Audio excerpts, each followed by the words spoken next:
Hello दोस्तों, learn with me. आपने मेरे पिछले वीडियो में 5D कंप्लीट किया था। आज हम अभ्यास 6A पढ़ेंगे। अगर आप मेरे चैनल पर नए हैं तो चैनल को ज़्यादा से ज़्यादा सब्सक्राइब करिए, शेयर करिए। चलिए देखिए, आज हम व्यंजकों के पदों को पढ़ेंगे। पहला सवाल है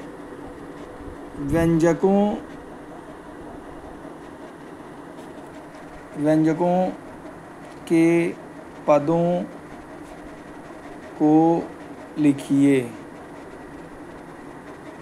देखिए, कोई भी व्यंजक जो होता है, जैसे इसमें दिया हुआ है 5x + 6।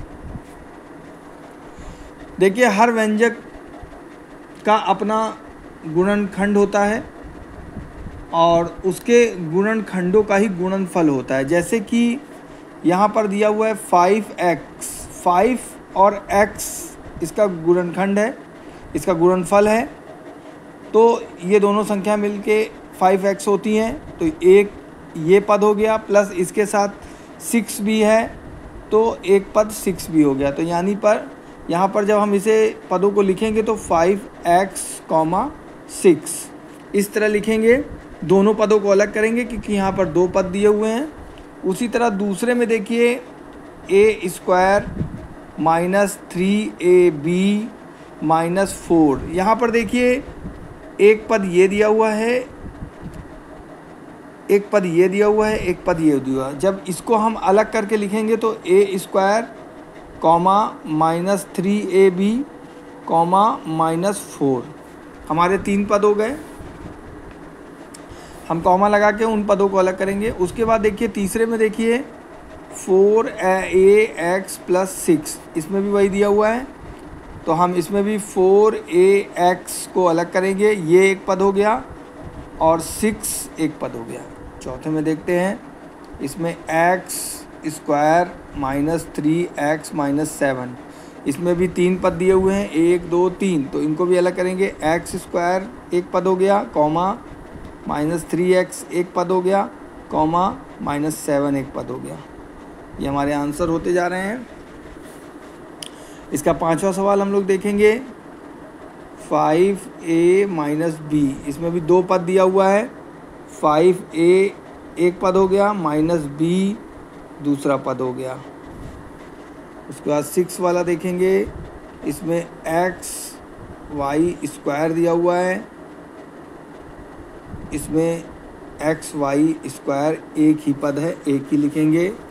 उसके बाद 7वां सवाल देखेंगे, इसमें पूछा है xyz में xyz का गुणांक है।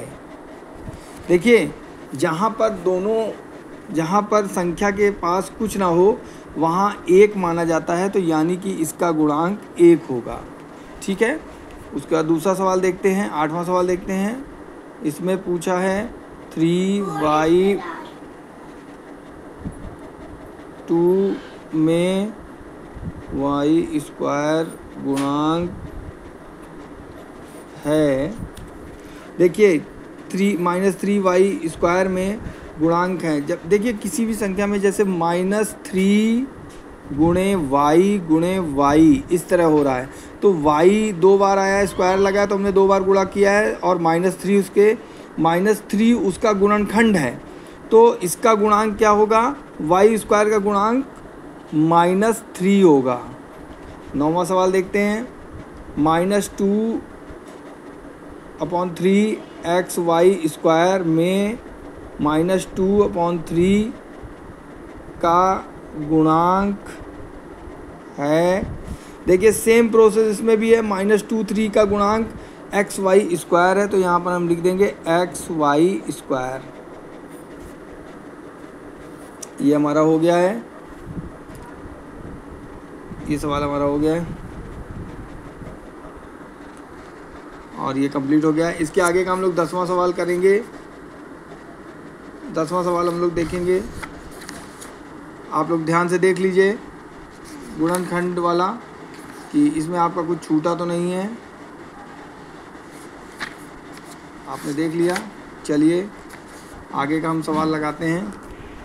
10वां सवाल देखिए, इसमें पूछा है सत्य असत्य पूछा है, सत्य और असत्य।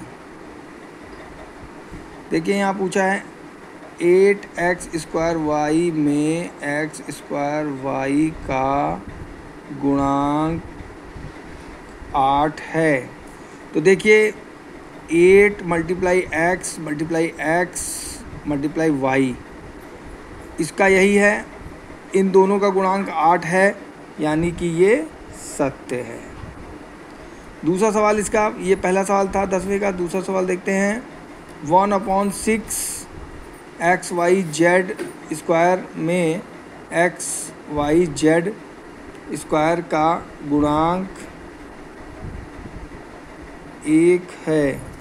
देखिए हमने आपको पहले बताया कि 1/6 multiply x multiply y multiply z।